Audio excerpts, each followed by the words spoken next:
31 मई 1980।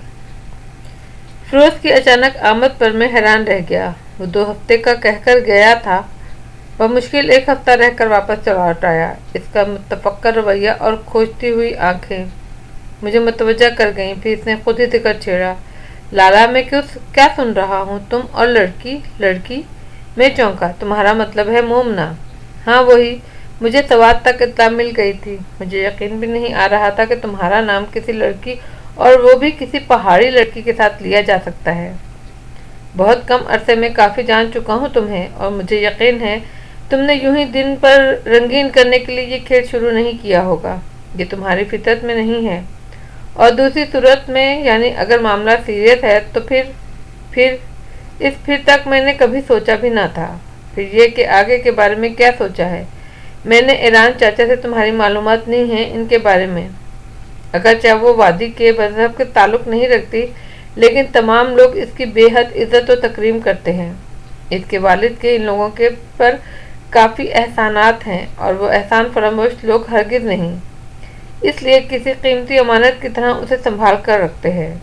इसके बाप की वसीयत के मुताबिक इसके ननिहाल वाले किसी मुसलमान घराने में ही इसकी शादी कर सकते हैं।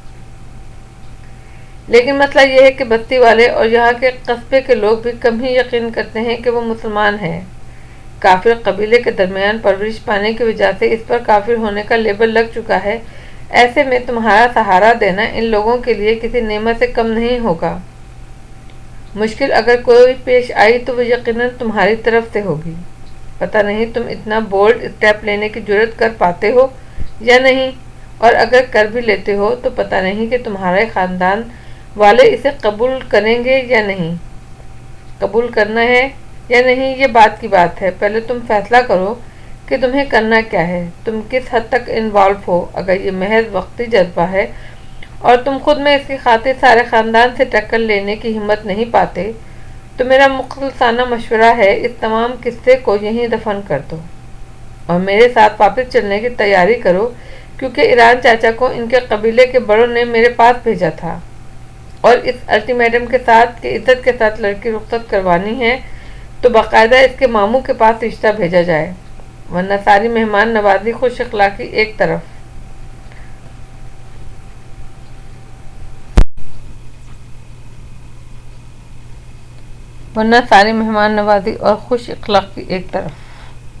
अपनी लड़की, और वो भी ऐसी लड़की जिसे उन्होंने किसी मुक़द्दस अमानत की तरह संभाल कर रखा है।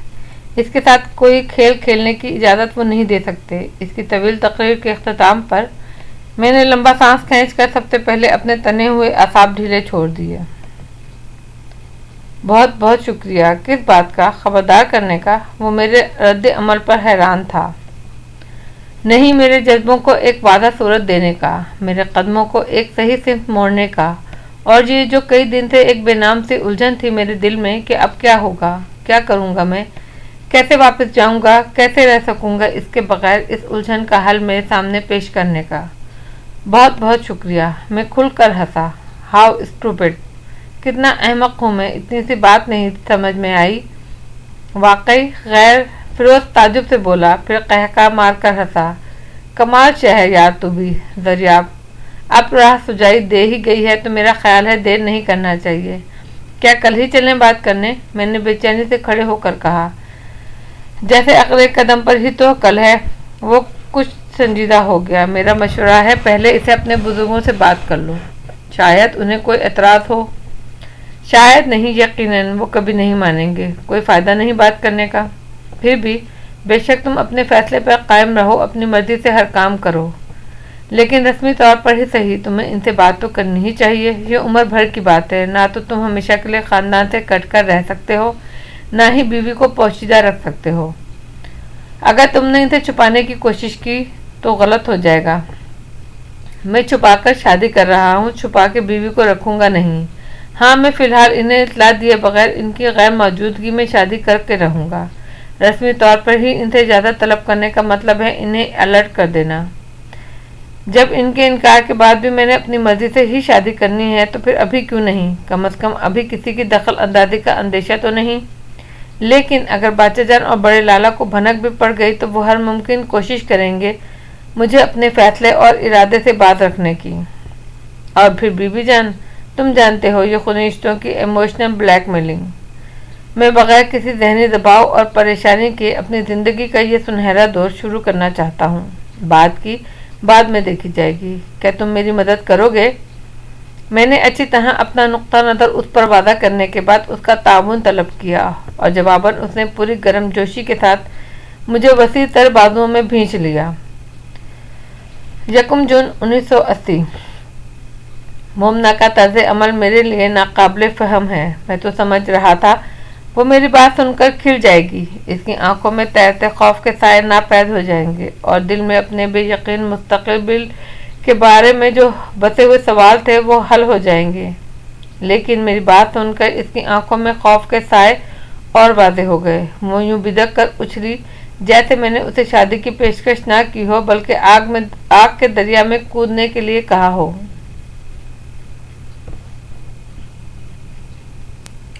اس کے دو ٹوک انکار پر میں بھڑک ہی تو گیا۔ کیا مطلب ہے تمہارا؟ کیوں نہیں شادی کر سکتی تم مجھ سے؟ میں یہ نہیں پوچھوں گا کہ کیا کمی ہے مجھ میں، اس لیے کہ کوئی بھی شخص خامیوں سے مبرہ نہیں ہوتا، لیکن اگر تم ہر کمی اور خامی سمیت مجھ سے محبت کر سکتی ہو تو شادی کیوں نہیں؟ بس نہیں کر سکتی، کہا نا، بالکل نہیں کر سکتی۔ اس کے مسلسل نفی میں سر ہلانے پر غصے کے ساتھ ساتھ بے بسی نے بھی مجھے گھیر لیا۔ میری مجبوری ہے، میں تمہاری محبت پر شک بھی نہیں کر سکتا، یہ بھی نہیں تصور کر سکتا کہ تم نے مجھ سے محبت کا ڈرامہ کیا، مجھ سے جھوٹے اقرار کیے۔ نہیں، کیونکہ میں جانتا ہوں مومنا ایسا نہیں کر سکتی۔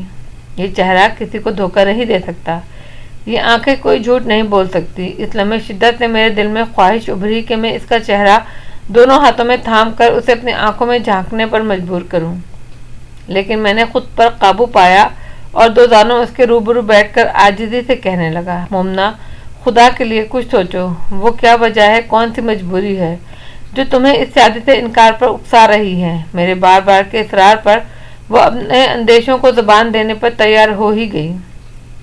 تمہیں بہت آسان لگ رہا ہے نا، یوں سارے خاندان سے کٹ کر مجھے اپنا لینا، سارے جہان سے ٹکر لے کر اپنی منمانی کرنا، ایک فرد کی محبت پانے کے لیے دوسرے تمام رشتوں کو ٹھکرا دینا، اتنا ہی سہل ہے؟ نہیں، یہ جو تم بار بار کہہ رہے ہو بعد میں دیکھیں گے اور بعد میں سب ٹھیک ہو جائے گا، اس کی کیا ضمانت ہے تمہارے پاس؟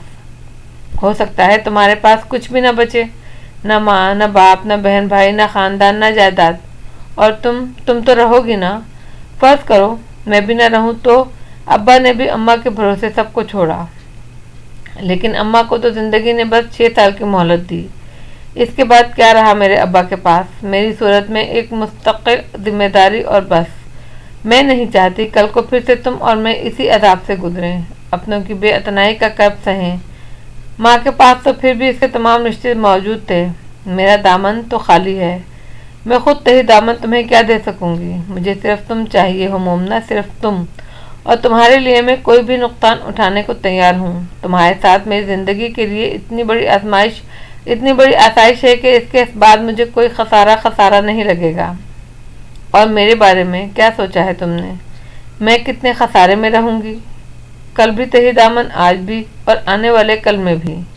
میرے لیے کوئی رشتہ نہیں ہے۔ تمہاری اور میری محبت آج بھی اتنی تناور ہے، کسی رشتے کے بغیر بھی۔ ہماری شادی نہ بھی ہوئی تو تم مجھے کبھی نہ کبھی ملے، تب بھی نہیں، میرے دل میں تمہارے لیے وہی مقام رہے گا۔ تم دنیا کے کسی کونے میں بھی چلے جاؤ، میں تمہاری یادوں میں زندہ رہوں گی، اس بات کا یقین ہے مجھے۔ پھر میں محبت کے نام پر تم سے شادی کیوں کروں؟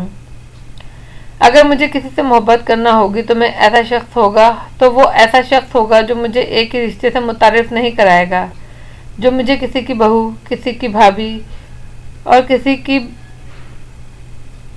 اور رشتوں کے ساتھ جوڑے گا، جو مجھے ایک بھرے ہوئے کنبے میں بسائے گا، مجھے وہ دے گا جس کا مجھے سب سے زیادہ ضرورت ہے، اور جو مجھے چاہیے، مجھے اس سے محبت ہو یا نہ ہو، وہ مجھے چاہیے یا نہ چاہیے۔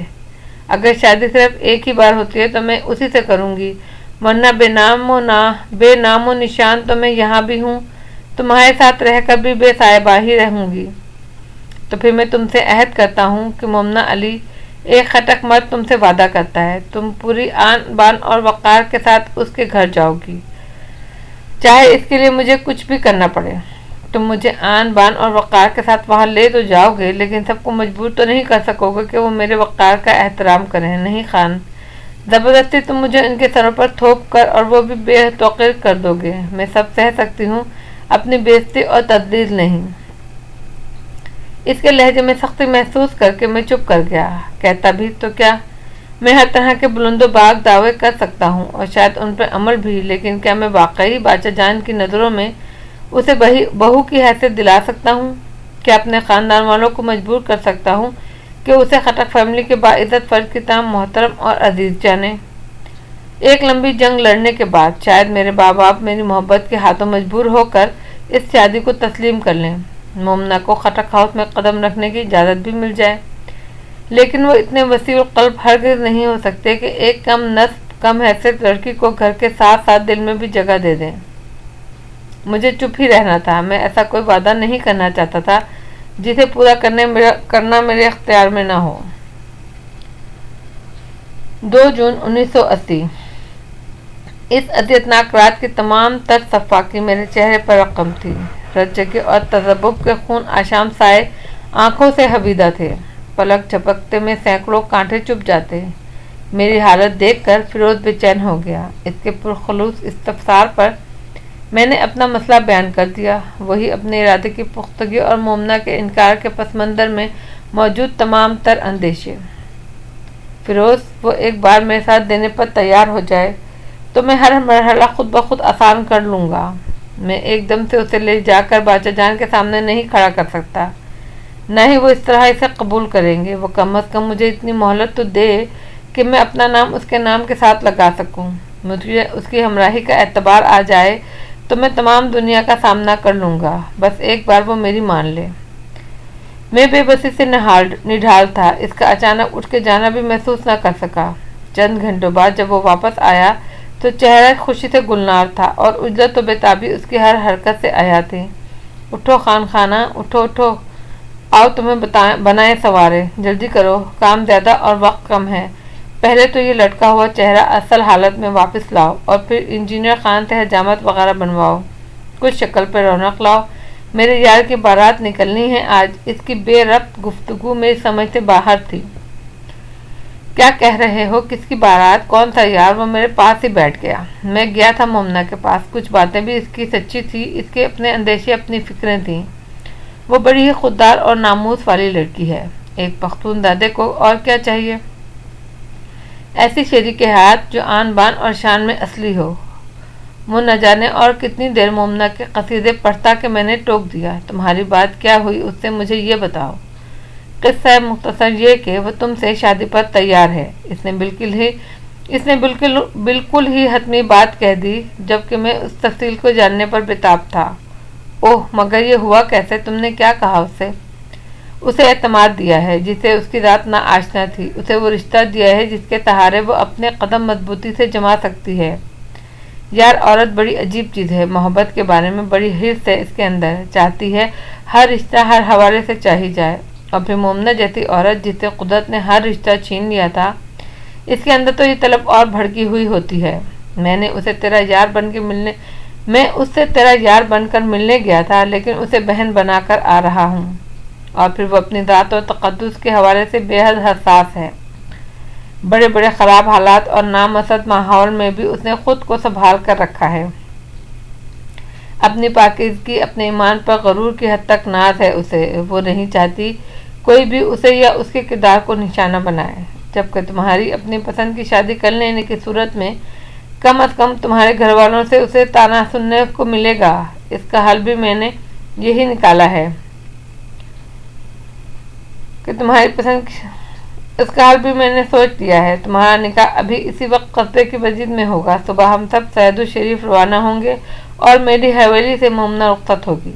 تب جب تم اپنے والد یا بھائی کے ساتھ اسے لینے آؤ گے، یہ بات طے ہو چکی ہے، اور اس سلسلے میں اب تم کوئی اعتراض نہیں کرو گے۔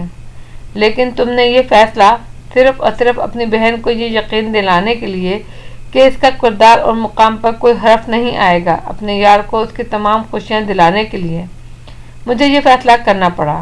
اچھا، اب تفتیش کرنا بند کرو और उठ कर ढंग के कोई कपड़े निकाल लो, अगर हैं तो। उसने मुझे बाजू से पकड़ कर उठाया। मेरी तो वो हालत थी कि मैं इसका शुक्रिया तक अदा नहीं कर सका, और अच्छा ही हुआ। भला अल्फाज उसकी मोहब्बत और खलूस का हक अदा कर सकते थे। मैं खुशी से गूंग था, जबकि मेरी मुसर्रतें इजहार के लिए बेताब थी। इसीलिए फ़ौरन तुमसे ए मेरी प्यारी डायरी, तुमसे अपनी खुशी शेयर करने बैठ गया हूँ। जबकि आते जाते मुख्तलिफ इंतज़ामात में मसरूफ़ रोज़ की पुकार मुझे बार बार डिस्टर्ब कर रही है। 3 जून 1980। मोमना दरियाब खटक बन गई, चाहे किसी भी तरह, मगर ये शादी हो तो गई। मोमना की जिद के मेरे घर वाले खुद उसे रुखसत कराने आए, और मेरी मजबूरी के बाचेजान किसी सूरत भी काफिरिस्तान अपने बेटे की दुल्हन ढूंढने नहीं आ सकते, और काफिरिस्तान से उसे बगैर किसी ताल्लुक में ले जा नहीं सकता था। ये शादी यूं ही होनी थी, इसके सिवा कोई चारा नहीं था कि मैं शहद की 2 झीलों को बस प्यासा सा तकता ही रहूं। अभी वो वक्त नहीं आया कि इनकी मिठास से मेरे लब सैराब हों। ये शादी यूं ही क्यों हुई, क्यों, मैंने कभी तसव्वुर भी नहीं किया था कि खान दरियाब खटक का सबसे लायक फायक और लाडला बेटा दरियाब खटक, सरहद के मशहूर खानवादे का चश्म चराग, सैकड़ों मील पर फैली अराजी और करोड़ों की जायदाद का वारिस, अपनी बारात में चंद पहाड़ी लोगों की टोली लेकर, मांगे का शलवार सूट पहनकर पैदल काफिरिस्तान की बस्ती में तंग गली के आखिरी कोने पर मौजूद लकड़ी और पत्थरों से बने इस 2 मंजिला मकान तक चल कर जाएगा। दरवाजे पर मौजूद चंद बुजुर्ग औरतों ने मेरा इस्तकबाल किया और मेरे गले में खुश मेवाजात से पिरोया हुआ एक हार डालकर खैर मुकदमे गीत गाए। घर के कच्चे अहाते में कई बच्चियां तालियां पीट पीट कर बेहाल हो रही थीं। निकाह मस्जिद में हुआ।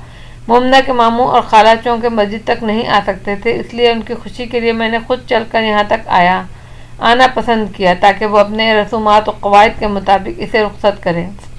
लेकिन मुझे अंदाज़ा ना था कि रस्में इस कदर फजूल और बेजार कुन होंगी। खसूसन उस वक्त तो मैं झल्ला गया जब मेरे ही पाँव के मोजे उतरवा कर इन्हें जलाने के बाद मुझे धुनी दी गई। मेरे चेहरे पर नागवारी महसूस करके ईरान चाचा ने बताया, बच्चा ये तुम्हारी नज़र उतारता है। जब 2 मोहब्बत करने वाले एक हो जाते हैं तो इन लोगों की रूहें तड़प जाती हैं जिन्हें दुनिया में अपनी मोहब्बत नसीब नहीं होती। इनके हसद और नजर बद से बचाने के लिए ये अम्मा तुम्हारा धुनी दे रही हैं। और कोई यकीन नहीं करेगा कि मैं हासिदों के खौफ से दुबक कर बैठ गया और चुपचाप नज़र उतरवाने लगा।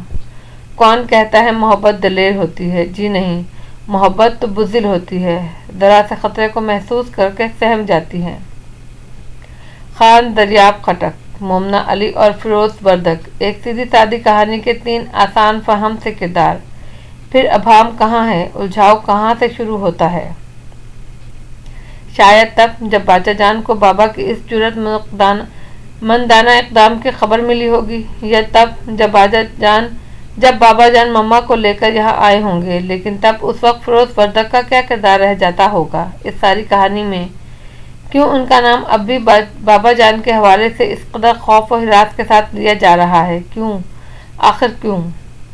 मुक़द्दस ये जान लेने के लिए बेताब थी, लेकिन साथ साथ ही तहरीर का जादू भी उसे जकड़ रहा था। वो अपने माँ बाप के हमरा इन तमाम एहसासात को खुद पर गुजरता हुआ महसूस कर रही थी। ना चाहते हुए भी एक एक सतर पढ़ने पर मजबूर थी, वरना शायद दिल तो उसका डायरी के इख्तितामी सफ़ात में अटका हुआ था। एक धड़कता हुआ सन्नाटा फैला हुआ था पूरे कमरे में। सिर्फ बाचा जान की उखड़ी और दुश्वार सांसों की आमदोरफ्त का शोर था, या फिर बीबी जान की दबी दबी सिसकियों की मध्यम आवाज़ें। रब्ते गिरिया से इनकी बलोरी आंखें सुर्ख हो रही थीं। सफ़ेद पुरजलाल चेहरे पर जर्दी खंडी थी और दांतों से सख्ती के साथ भींचे लब सिसकियां रोकने की कोशिश कर रहे थे। खान अफरासियाब खटक ने यकदम उठकर कमरे में टहलना शुरू कर दिया। ये बात का इशारा था कि अब वो मज़ीद खामोश नहीं रह सकते हैं। खान दुराब खटक ने भी डॉक्टर की ताज़ा तरीन रिपोर्ट को 10वीं बार पढ़ने का इरादा तर्क करते हुए भाई को देखना शुरू किया कि कब वो अपनी गुफ्तगू का आगाज़ करते हैं। तीसरी बार बीबी जान के सामने से गुजरते हुए अचानक पलटे और वालिद मोहतरम की तरफ इशारा करते हुए बोले, आपकी वजह से बाचा जान, सिर्फ और सिर्फ आपकी वजह से दरियाब का ये हाल हुआ है। इसके बेहाल होने की वजह से आज हम सबकी हालत दिल गुरगू है। हर चीज़ की जिम्मेदार आप है, आप ही हैं। आज की हर फजूल हरकत और बेकार मशागिल को बढ़ा देने वाले, इसके हर रिवायत शिकन इक़दाम से चश्मपोशी करने वाले, इसकी हर जिद और हर ढिरमी के आगे कमज़ोर पड़ने वाले। खान अरबाब खटक के नातवा और झुर्रियों भरे चेहरे पर मौजूद आंखें हैरत से पूरी तरह खुल गईं। अपनी पूरी ज़िंदगी में उन्होंने बिलाशुबा पहली बार किसी की इतनी ऊंची आवाज़ सुनी थी। पहली बार कोई इनके सामने इनके जुर्म गिनवा था। उंगली उठाने वाला कोई और नहीं, इनका अपना बेटा और सबसे बड़ा बेटा अफरासियाब खटक था। गम और गुस्से की शिद्दत से इनकी रगें फिर उभरी, सांसें गोद चंद लम्हों के लिए ही डूब ही गई। बीबी जान तड़प कर उठी, लेकिन इससे पहले ही दुराब ने लपक कर ऑक्सीजन का पाइप सेट कर दिया। वो वहीं अपने खान के सरहाने खड़ी तस्बीह के दाने गिराने लगी। दुराब ने बाचा जान के हाथ फैलाते हुए बड़े भाई को मलामती निगाहों से घूरा। बड़े लाला, प्लीज अपने आप पर कंट्रोल कीजिए। बाचा जान की हालत ऐसी हरगिज नहीं कि वो आपकी तुंदो तेज बातें सह सकें। बाप बिस्तर पे है, लागर है, मजबूर है, बेबस है, मगर बीबी जान ने भी बरसती आंखों से बड़े फर्जंद को देखा। मत भूलो कि वो तुम्हारा बाप है। अपने बड़ों से इस तरह पेश आना हमने तुम्हें नहीं सिखाया अफरासियाब। यही तो रोना है। आपने जो कुछ सिखाया था बस मुझे दरसांगा और दुराब को सिखाया। सारे हदूद क़यूद का एहतराम, बुजुर्गों और उनकी मर्जी को हर हाल में मुक़द्दम जानना, ख़ानदानी हुर्मत, नामुस को बचाना, हर चीज़ पर अवलियत देना। काश दरियाब को भी कुछ सिखाया होता, लेकिन उसे यहाँ रहने का मौका ही कम मिला। वो यहाँ रहता तो उसे अपनी रिवायत और ख़ानदान से उन्स भी होता। बाचा जान की तरफ से उसे खुली छुट्टी मिल गई थी। बंजारा बन गया वो नगर घूमने वाला, और बंजारन ही उठा लाया घर में। लाला की तबीयत में ठहराव नहीं था। ये जागीर और कवायद और ज़वाबित पाबंदियाँ सब इसकी फितरत से बहुत दूर की चीज़ें थीं। दूसरों की जिंदगियों को दाव पर लगा देना कहाँ का इंसाफ है। इसमें बाचा जान या बीबी जान की तरबियत को मुर्द इल्ज़ाम ठहराना गलत है, दुर्राब ने कहा। न उसकी सोच बेलगाम है, न वो घर से बेजार होकर भटकता फिरता, न फिरोज जैसे गुमराह कर देने वाले यार दोस्तों के चुंगल में फंसता, न वो काफिरस्तान की पहाड़न उसे मिलती। अगर ये सब होना ही था, हो ही चुका था, तो क्या जरूरत थी बाचा जान को इस तरह उसके आगे हार मान लेने की। क्यों भाग गए थे इसकी पसंद को अपनाने के लिए? क्यों इसकी नाखलफी और नाफरमानी को नज़रअंदाज करके उसकी हौसला अफजाई की? माँ बाप की इजाज़त के बगैर उन्हें बेखबर रखकर एक हक़ीर और बेमाया लड़की से निकाह कर लेना इतना नाकाबिले माफ़ी जुर्म नहीं। उन्हें चाहिए था कि उसे कैद में डलवा देते, लड़की को मरवा के कालाम ही के पहाड़ों में फिकवा देते। इश्क का चंद रोज़ा बुखार उतर ही जाना था एक दिन। बात जादू सर चढ़कर बोलते हैं, बीबी जान ने सर्द आह भरी। अपनी ही औलाद को खुद अज़ियत देना आसान काम नहीं। इस लड़की को मरवा देना नामुमकिन नहीं था, लेकिन तुम नहीं जानते उस वक्त दरियाब का जुनून किसी दर्जे का था। उसे खो देने के डर से खान जी ने उस लड़की का बाल भी बीकाना करना मुनासिब समझा। मगर यकीन करो, उन्होंने हर मुमकिन कोशिश की थी कि उसे इसके इरादे से बाज रखें। ला ताल्लुक़ इख्तियार करने की धमकी भी दी, आग कर देने का इरादा भी किया, लेकिन सब बेसूद। वो पहले ही हर चीज़ से बेजारी जाहिर करते हुए छोड़ देने पर तैयार था। खान जी इसकी मोहब्बत के हाथों मजबूर हो गए थे। तुम एक बाप हो, बाप की मजबूरी जान सकते हो। उन्होंने शौहर की तरफ से सफाई पेश की। मैं सिर्फ एक बाप ही नहीं, एक भाई भी हूँ। अफरासियाब थके थके अंदाज में कुर्सी पर गिर गए। इनके अंदाज से बेचारगी जाहिर थी और आवाज़ में शिकस्तगी। इसकी जवानी बर्बाद होने का गम क्या मुझे नहीं होगा? आपका क्या ख्याल है? पिछले 20 साल इस घर के किसी फर्द ने पुरसुकून गुजारे हैं? कौन है जो रात को अंगनों पर नहीं लौटता? ये सोचकर कि खान दरियाब खटक जैसा नफीस और हसीन शहजादा, दुराब की आंखों में फैली नमी उनके कयास की तायद कर रही थी। मैं सिर्फ बाप ही नहीं, एक भाई भी हूँ, एक बेटा भी हूँ। ये बेबसी मुझे तड़पाती है कि मैं इतना असर और रसूख रखते हुए भी अपने बाप के सीने में ठंडक नहीं पैदा कर सकता। जब मैं और दुराब इनके आगे खड़े होते हैं तो इनकी निगाहें हमारे पहलू में किसको तलाशती हैं, क्या मैं नहीं जानता? और अब जब इनकी बरसों की उम्मीद पूरी होने वाली है तो ये फिरोज का मसला, वर्दा ख़ानदान इसकी ताक लगाए बैठा है। वो इंतहाई बेबसी के आलम में मुट्ठियाँ खोल और भींच रहे थे। इसीलिए रह रहकर मुझे बस ये ख्याल आता है, काश उस वक्त ही इस मुसीबत का सद्देबाब हो गया होता। उसने निकाह कर ही लिया था तो कम से कम इसकी इस हरकत पर खामोशी से हथियार नहीं डालने चाहिए थे। इस दलील औरत को खुली छुट्टी दे दी हम लोगों ने दरियाब की ज़िंदगी से खेलने की। गुजरे वक्त को कोसने से क्या हासिल, क्या फ़ायदा। अब किस तरह कुछ ऐसे इंतज़ाम करें कि दरियाब लाला को फ़ौरन यूरोप या स्टेट भिजवा सकें। कुछ ऐसा ही सोच रहा हूँ मैं भी। वो ले जाता है सूरज मुझसे जीने की सकत, वो ले जाता है सूरज मुझसे जीने की सकत, रात भर बन के दिन भर टूटता रहता हूँ मैं। हर दिन पहले से कहीं बढ़कर बेजारकुन और हर रात पहले से कहीं बढ़कर तवीर तर। हर सुबह का सूरज अपने हमरा नेज़े चुभोती अजयते समेटते लाता और हर शाम की फैलती तारीकी के जुलूम में ढेरों ढेर यादों के तारे होते। यादें जो और भी निढाल कर देती हैं, यादें जो और भी तन्हा कर देती हैं। काश ऐसा हो कि किसी रोज़ सूरज निकले मगर उसे मेरे सड़ते बिलखते वजूद की परछाई भी न मिले। सारा दिन मेरा तमाशा देखने वाला शर्मिंदगी से अपनी ही हिद्दत आमेज आगोश में मुँह छुपा ले। काश ऐसा हो, काश ऐसा हो कि किसी रोज़ शाम ढले मगर इसकी तारीकी का साथ देने के लिए उसे मैं न मिलूं। यादें इन बोसीदा दीवारों से टकराती फिरें लेकिन इस दिल और दिमाग तक पहुंचने वाले तमाम रास्ते अंधे हो चुके हों जहां हर रात ये यादें धावा बोलती हैं। काश काश। लंबी सर्द आँख खींचते ही इसकी सांस फिर से उखड़ गई। इसने पूरा मुंह खोलकर इस मुख्तसर सी चार दीवारी में मौजूद कसीर सी फिजा से जिंदगी खींचने की कोशिश की लेकिन सांसों के तमाम रास्ते तंग पड़ चुके थे। सीना धुंकी की तरह जलने लगा और हलक से अजीब आवाज़ें निकलने लगीं। उसने अपना औंधा सीधा वजूद सीधा किया, बमुश्किल खड़ा किया और दीवार के ठंडे लम्स का सहारा लेकर सीधा खड़ा होकर सर को ऊंचा करके सांस हमवार करने की कोशिश की। अपने आप से हम सुखन रहना हमनशी सांस उखड़ जाती है। और ये आखिरी चंद सफ़ात। मुक़द्दस ने चौंक कर ज़ख़ीम डायरी और फिर बार कुलाब की तरफ देखा। आज से पहले मैं किस कदर अनजान थी, कुछ भी न जानती थी। कहाँ है मेरे बाबा जान, कैसी है मेरी मम्मा, कौन है वो। और आज एक एक नक्श जैसे मेरे दिल पर नक्श है इस हसीन चेहरे का। वो चेहरा मेरी माँ का है और आज जैसे मैं दिल के अंदर तक उतर चुकी हूँ। इस दिल के अंदर जो मेरे बाप का दिल है। कितना अनोखा तजुर्बा है ये भी एहसासात के लफ्ज़ बलफ्ज़ पढ़ना, महसूस करना, इन तजुर्बात को गहराई से गुजरना। वही उम्मीद और बेम की कैफियत, वही इंतज़ार की बेताबियाँ, वही इंतज़ार की शिद्दतें, वही कर्ब का आलम। वही चीज़ मैंने खुद महसूस की, हर चीज़ में खुद शामिल हूँ। वो मेरे किसी जज्बे, किसी एहसास, किसी तजर्बे में शामिल नहीं। इस दुख का कुछ मुदावा तो है ना। और ये आखिरी चंद सफ़ात, न जाने कौन सी कहानी सुनाए। शायद इन्हें में वो राज कैद हो, भेद दफन हो। शायद ये मेरे बाप का सुराग दे जाएं।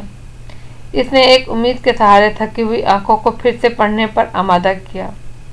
अगरचे इस डायरी के मुताले के दौरान वो कुछ इस तरह खो गई थी कि बात जहन से निकल ही गई कि दरअसल में क्या जानना चाहती है, लेकिन आखिरी दो सफ़ात इसकी बेचैनी को फिर से बढ़ा रहे थे। ये डायरी ही वो वाहिद ज़रिया थी जिससे वो इतना कुछ जान पाई थी और यही डायरी वो वाहिद ज़रिया है जो इसको अपने बाप का सुराग भी दे सकती है। वो ये तो जान ही चुकी थी कि शादी के बाद बाबा जान को कितना वक्त लगा बाचा जान को रजामंद करने में और क्या क्या धमकियाँ देकर उन्होंने बीबी जान को मजबूर किया। ताया जान की नाराज़गी का जिक्र भी था और फूफो जान की बरहमी का भी। मम्मा के अंदेशे भी बयान किए गए थे। इन तमाम वाक़यात का भी सरसरी सा जिक्र था जो शादी के बाद हवेली में पहली बार आने पर पेश आए थे। बाचा जान ने नापसंदीदा बहू को तस्लीम करने के लिए बाबा जान की आवारगी खरीद ली। इनके सैर व सियाहत के शौक़ पर पाबंदी लगाकर कारोबार में शरीक होने की शर्त रखी थी। ये भी अंदाज़ा हो जाता था कि अपनी पसंद को ज़बरदस्ती तस्लीम करवाने के बावजूद बाबा जान उन्हें घर के अफराद के दिल में जगह देने से कासिर थे। लेकिन इन सब बातों के साथ साथ खुशगवार शब व रोज़ का तस्करा भी जाहिर करता था कि अहला खाना के पीछे पीछे रवैये और नाराज़गी के बावजूद वो दोनों मुतमईन और शाद थे। अगरचे अब डायरी में खासी बेकायदगी आ गई थी, कहीं कहीं 4 रोज़ तो कहीं 2 हफ्ते के वक्फे से लिखी गई थी, लेकिन कहीं से भी दोनों के माबैन हल्की हल्की सी चपकलिश और नाचाकी का जिक्र नहीं मिलता था। वो हैरान थी कि इतनी अंडरस्टैंडिंग के बाद आखिर वो क्या बात थी जिसने यकायक इन दोनों के रास्ते अलग कर दिए। इसने डायरी पर नजर जमाई। 18 अक्टूबर 1981। मुझे यकीन नहीं आता कि पूरे 1.5 साल बाद डायरी लिख रहा हूँ। मोमना के साथ तो मैंने मेरे अंदर बस तन्हाइयों को यकसा ख़त्म कर दिया और अब मुझे अपने एहसासात और जज्बात बयान करने के लिए कागज़ के बेजान टुकड़ों की ज़रूरत ही नहीं रही। मैंने ख़ुद को हमेशा इस ख़ानदान में मिसफिट महसूस किया। अपने तमाम लोगों से मोहब्बत करने के बावजूद भी ज़हनी तौर पर ख़ुद को इनसे बहुत फासले पर पाता था। चलो बीबी जान ने दरसंगाबाजी वगैरह से ज़हनी मुताबिकत ना होने की वजह से एक वजह तालीम भी थी कि वो घर की 4 दीवारी में कैद रहने वाली औरतें थीं और जाहिर है इनकी ज़हनी सतह भी इस दर्जे की ही थी। इसके साथ बैठकर मैं हमेशा ही ख़ानदानी झगड़ों की तफसील और रिश्ते नातों के बारे में जान कर सुन कर बोर होता था। मेरा दिल करता है दरसंगाबाजी के बाद बैठकर उन्हें वो तमाम वाक़यात सुनाऊं जो मुझे अपने पिछले सफ़र में पेश आए थे, अपनी आंखों से उन्हें दुनिया की सैर कराऊं। लेकिन इनके पास अपनी सहेलियों और कज़नों के जहेज़ों और रिश्तों के हासदाना तस्करों के सिवा कुछ न था। बड़े लाला इनसे मोहब्बत करता हूँ लेकिन एहतराम के साथ, वही एहतराम जो मुझे बाचा जान से करीब नहीं होने देता। वही एहतराम मेरे और लाला के दरमियान भी हाइल है। इसीलिए मैंने सोच रखा है कि मैं अपने और अपनी औलाद के दरमियान ऐसा कोई रोबो दबदबा नहीं रखूँगा। खुल के मोहब्बत का इजहार भी कर पाऊँगा और एक दूसरे से। और फिर आखिर दुराब के साथ क्या मसला है? वो मुझसे छोटा भी है, हार्वर्ड में पढ़ता है, फिर क्यों नहीं हमारे मिजाज मिलते। कभी कभी तालीम भी इंसान का कुछ नहीं बिगाड़ सकती। हार्वर्ड से आने के बाद वो यहाँ मुर्गों और बाज़ों की लड़ाइयों के खेल खेलता है, जंगली सूअरों का शिकार करता है, बाचा जान की शौकिया दुश्मनदारियों में बढ़ चढ़ कर हिस्सा लेता है और छुट्टियां ख़त्म होते ही तालीम में मगन हो जाता है। कभी कभी तो मुझे लगता है हम तीनों भाइयों में वही असल खानदादा है कि बाचा जान के बकौल उसके तेवर ही असल खानों वाले हैं।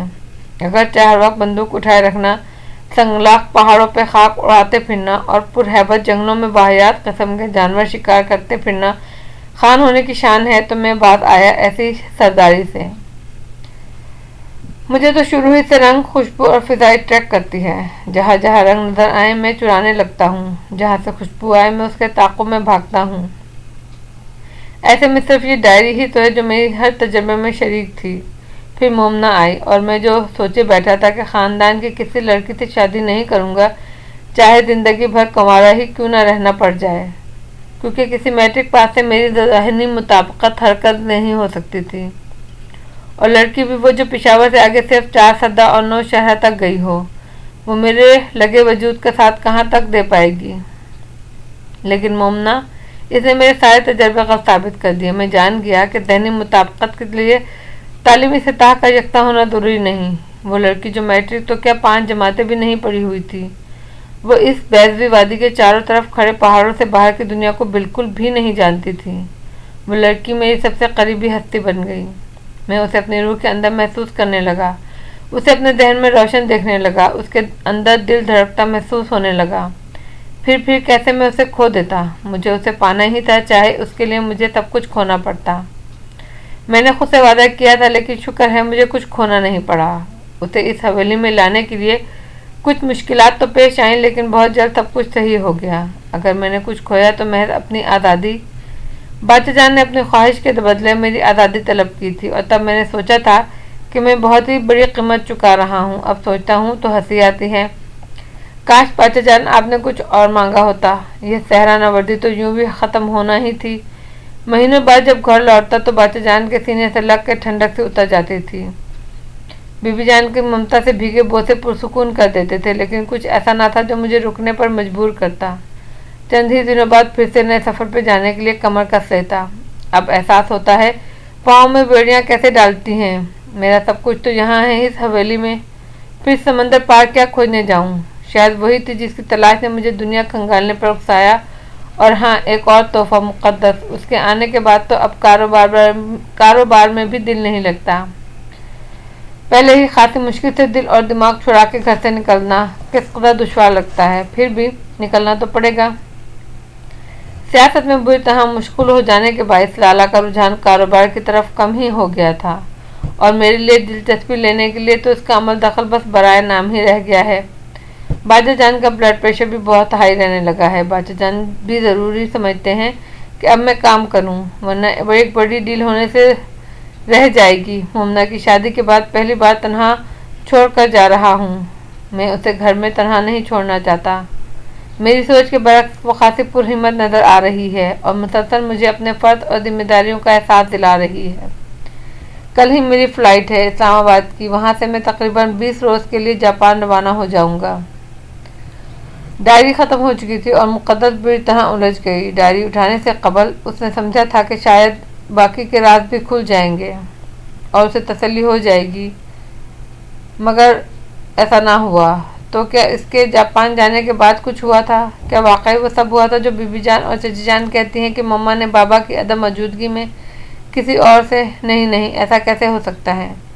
ये डायरी पढ़ने से कबल मैंने भी ये फ़र्ज़ कर रखा था कि वाकई मेरी मम्मा गैर मुल्की और गैर मुस्लिम होने की वजह से आज़ाद रविश रखती होंगी। हवेली की रस्मों को उन्होंने कबूल नहीं किया होगा और अपने लिए कोई दूसरा रास्ता चुन लिया होगा, और इसी बात पर दिल बर्दाश्त होकर बाबा जान मुल्क छोड़ के चले गए होंगे। लेकिन ये डायरी तो कोई और ही कहानी सुनाती है।